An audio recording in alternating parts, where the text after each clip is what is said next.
Action India TV news, आपकी आवाज हमारी पहचान। संताजीनगर गृहनिर्माण संस्थेतील अपहाराचे आरोप निराधार।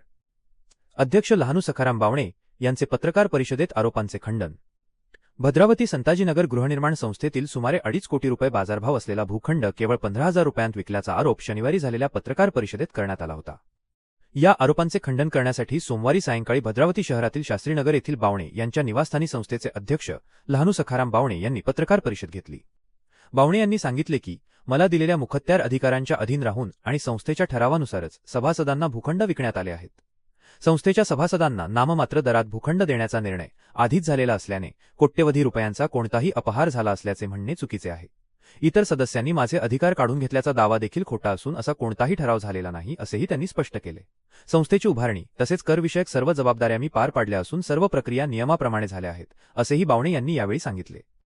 यावेळी प्लॉटधारक महेश लोणकर यांनी सांगितले की खुल्या प्लॉटवर वाहने उभी करण्यास मज्जाव केल्यामुळे काही स्थानिक रहिवाशांनी कट रचून आम्हाला बदनाम करण्याचा प्रयत्न केला आहे। सुरेश मस्के, युगेश खोब्रागडे, हरी खोब्रागडे व विनोद कांबडी यांना आमच्या जागेवर वाहने ठेवण्यास रोखल्याच्या रागातूनच खोट्या तक्रारी करून पत्रकार परिषद घेत आरोप करण्यात आले असा दावा त्यांनी केला।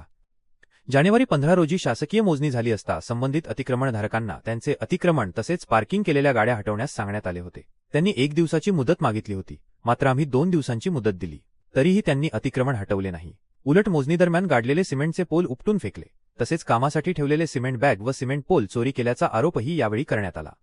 मी कोणताही गैरप्रकार केलेला नसून काही चुकीचे केले असल्याचे कोणी सिद्ध केले तर माझ्यावर गुन्हा दाखल करावा असे थेट आव्हानही अध्यक्ष लहानू सखाराम बावणे यांनी पत्रकार परिषदेच्या माध्यमातून दिले। पत्रकार परिषदेला लहानू सखाराम बावणे, महेश विठ्ठलराव लोणकर, सुनील लहानूजी बावणे, निखिल सुनील बावणे उपस्थित होते। संस्थेच्या वतीने सर्व आरोप फेटाळण्यात आले असून कायदेशीर मार्गाने सत्य समोर आणण्याची तयारी असल्याचेही यावेळी सांगण्यात आले। ॲक्शन इंडिया टीव्ही चंद्रपूर जिल्हा प्रतिनिधी सुधीर पारधी।